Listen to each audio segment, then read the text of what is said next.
Welcome to Shikama Live Show with your host, Shikama.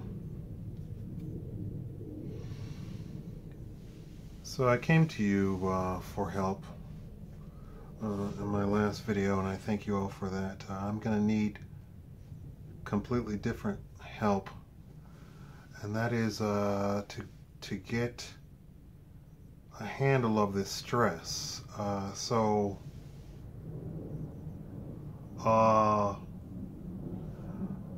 My doctor said you need to meditate. My physical therapist says you need to meditate. Nurse practitioner, you need to meditate. I don't know how to meditate. I know I'm stressing myself out over this entire situation. And about 30 minutes ago, I had a headache, which my doctor said, and the nurse practitioner said, if you ever have a headache, call the ambulance immediately. Just dial 911 immediately. I woke up this morning. I took my medication, and just so you know, I have severe high blood pressure. When my medication wears off, I have severe high blood pressure. So the medication is supposed to work 24 hours. For me, it does not. It never has. So when I wake up, I have basically life-threatening high blood pressure every single morning. Then I take the medication, and then it goes down. And then I take this and that and the other, and it goes down. I do deep breathing, and it goes down. And after all of that, then I can get a normal reading. So we're gonna do a monitoring live here. Well, not live, but in front of you all. This is backwards. Of course, it's backwards. We're gonna do a live reading right here on camera to see if I'm okay, because it did not work today. I took the medication, I did the deep breathing, and it was still ambulance worthy high, but I still didn't go to the ER. Basically, I want you all to help me teach me how to do meditation. I have no idea how to do meditation,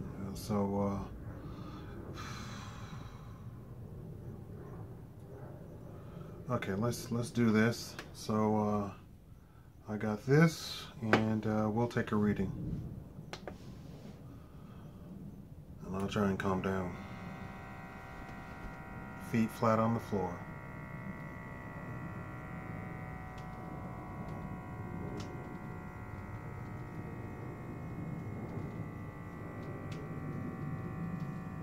I took Excedrin migraine.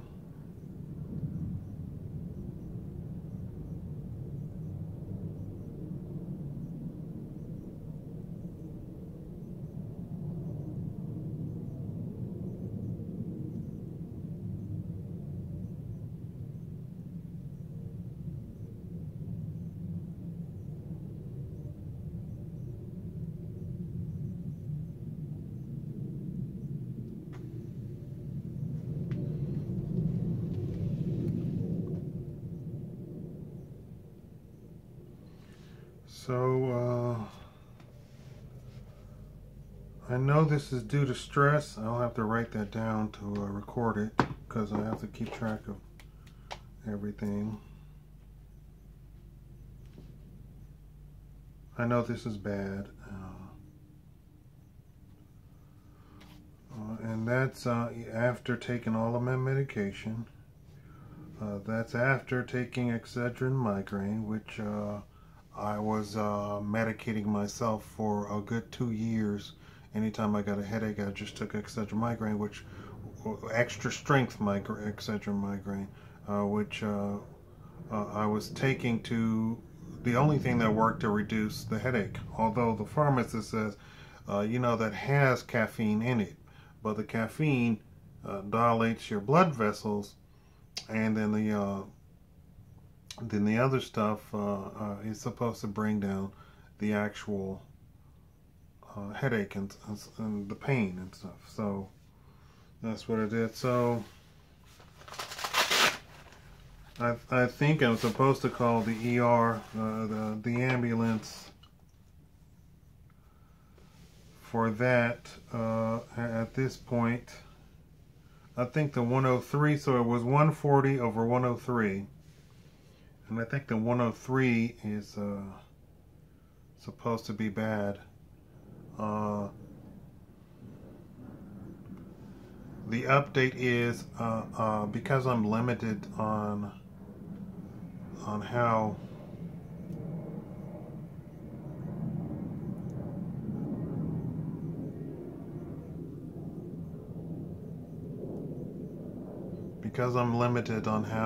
how much I can transfer the money from the PayPal account to the actual banking account to $200 a day, and I go to my one special ATM which doesn't charge any fees, and PayPal doesn't charge any fees. I think actually I think I'm wrong. PayPal charges fees regardless.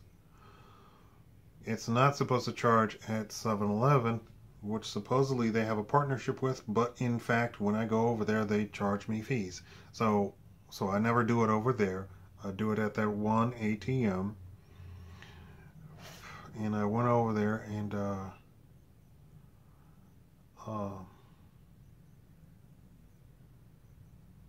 you all have no idea. My ears are ringing like a school bell is in my ear. This is all happening as of late, and I have episodes where my ear goes out and all I hear is a big huge ring. I go completely deaf, and it goes pop. I go completely deaf and hear the ringing, and that happened twice yesterday, I believe, yesterday or the day before. I've had it throughout my life, but normally it'll last for like 10 seconds. This time it lasted for like 2 minutes or 5 minutes, something crazy. I was like, am I going to get my hearing back? I know it's all related to stress, and I need to calm down. I understand. I understand the words. That's not the problem.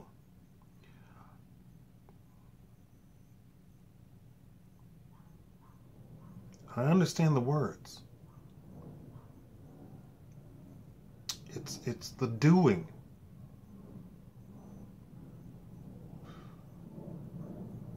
I'm trying not to break up into like tears and stuff. I understand the words. It's the doing. I don't know how to do. You know, everybody says, oh, just relax, just relax. Okay, how does one relax? My situation is not fixed. And I texted my mother back. And I said, that's not how I wanted the conversation to go. I wanted you to, and in every aspect, this is what it is. I texted her back and I said, that's not how I want the conversation to go. I didn't mean to blow up at you, or actually I didn't blow up. Just raising my voice a little. Even if I raise my voice a little bit, then my heart immediately kicks into hey, hi, remember me? You can't get excited because you have a bad heart. So you need to stop. And sometimes I'll be paralyzed from getting too excited. And my doctor said, no horror movies, no other kind of movies. Get rid of your girlfriend. No drama in your life. You have a bad heart, so none of this stuff. And of course, my mother. Okay, so I said I wanted you to present me with options to try and take a loan out to fix this situation. Because that's what she does with everybody else that she encounters. She literally has told me time after time and time again how she has taken somebody with a 200 credit score all the way to 800, got them to buy a house and so forth and so on. Just work with them for a whole year. Me, she doesn't have the time of day. And that's the problem. Over and over and over. She tells me, handle it like a man. What is that? What do you women think? I don't think women think when they talk. And the more I've dealt with her, the more I see her limitations. However, just to give you another little background, after my father died, she married another man.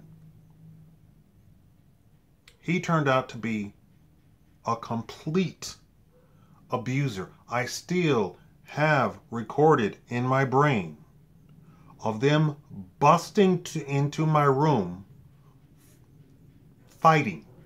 And I mean fighting. I don't mean arguing. I mean fighting. And she apologized as they left my room and closed the door. I still have that recorded in my brain. Right? So the guy was horrible. And apparently he started that from day one. We're talking about the night that they got married. So he's no relation to me. He's just some guy, right? When they got divorced, after they got divorced, she then proceeded to do the whole, you're just like him. I'm no relation to the guy whatsoever. In fact, I can literally remember the times that I talked to him and he did weird stuff with me, which I then told her after just only a few years ago. So well into my adulthood. So you're talking about 30 years, somebody accusing somebody 30 years. Well, I was a child. So we're talking 30 years, right? So in truth, it was 30 years. And of course, she disbelieved me. She said, what? Who? What? I said, yeah, I said, as a matter of fact, every maid, every butler, all abused me. But we went through a period after she got divorced. And we're talking well after she got divorced. I mean, it happened for years and years and years. She would accuse me of being just like that guy. Anytime she got upset, and she wasn't a drinker, so that's not. So this episode, she went into the same sort of mode of accusing, and I know that's her deal. I know that's her deal. I know, and again, I understand the words. I understand the psychosis, and I know it has nothing to do with me personally, but the attacks are coming my way. So I don't know why. And I've told you all before, I was recently told that the man that I thought was my father is in fact not my father, by my aunt, who is the elder aunt. And so in my family, the elders have more credibility than the younger people. So hanging out with my mother has revealed her attitude towards this particular aunt, because she's the one just above her, right, just older than her. And that aunt said, no, that's not your father. And then of course then I say, what, and so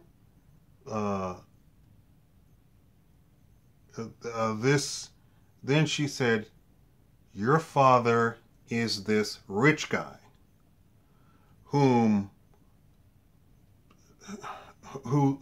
lives in Paris somewhere, and she refused to marry,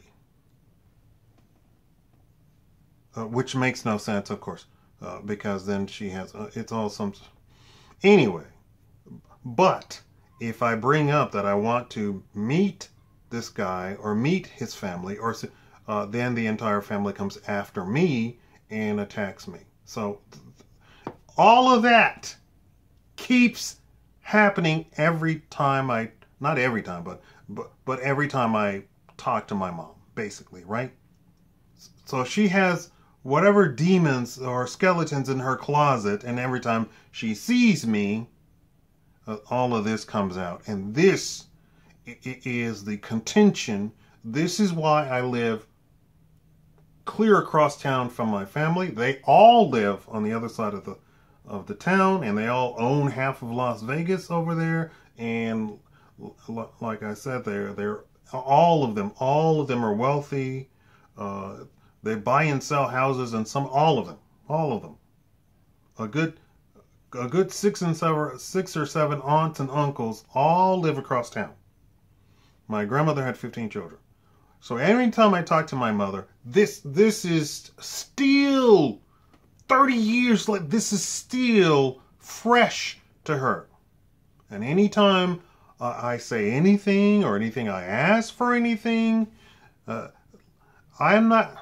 asked her for a loan. I said, give me a loan and I'll pay you back this much. I can afford this. This is $100 a month and so forth, right? I should be able to squeeze by $100 a month, right, to pay you back for the $500.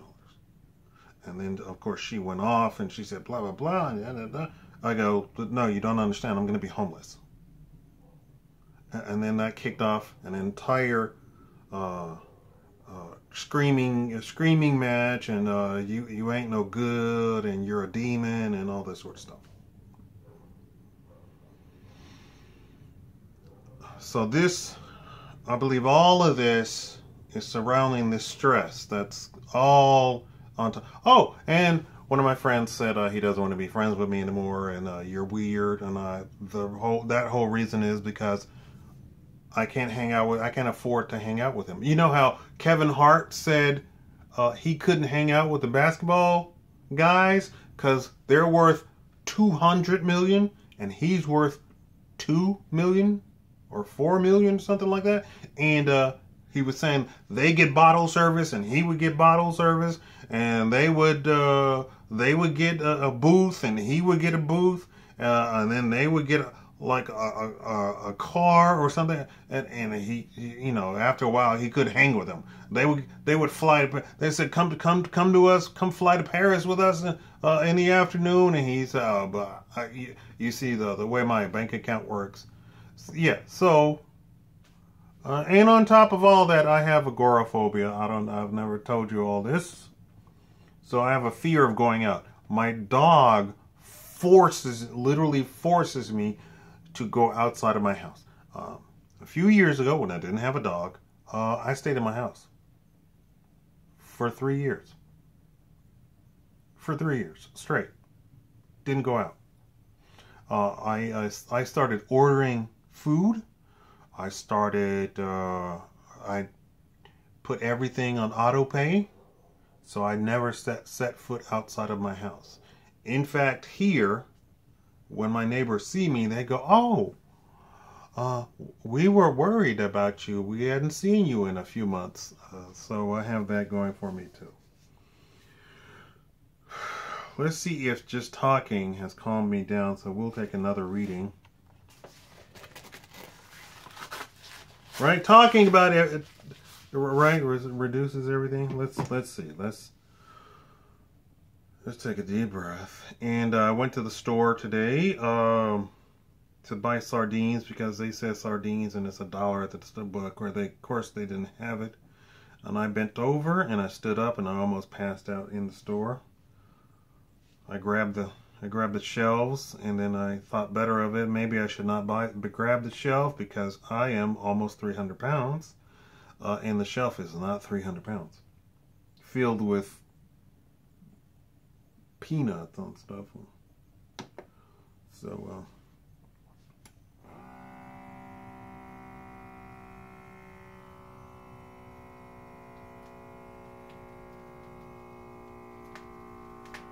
a store I tried to get a job at.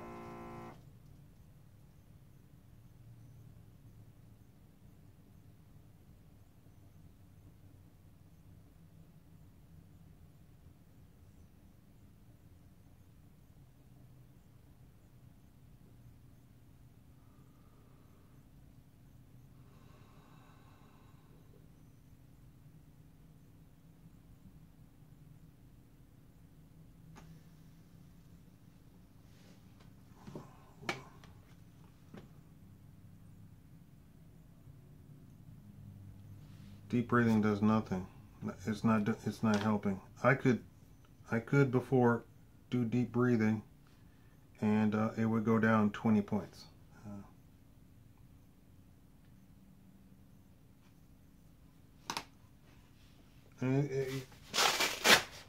I'm pretty sure you all can see I'm stressing myself out, but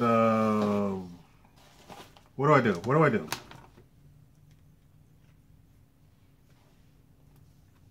And of course I'm forgetting things, and I can't see half the time, and there you go. Your advice would be, I'm sure there's a lot of you who do yoga and meditation and all this stuff, and prayer and all this sort of stuff. Anyway, I text my mother back and I said, you're absolutely right.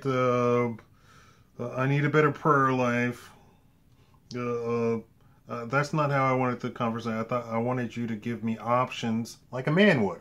A man tries to solve your problem. A woman doesn't try and solve problems. Huge difference. A man tries to solve your problem. A woman doesn't try and solve your problem. A woman, this particular woman, simply thinks about herself. She doesn't, in her mind, it doesn't connect that she's helped thousands of other people increase their credit scores, secure loans, everything. Me? No.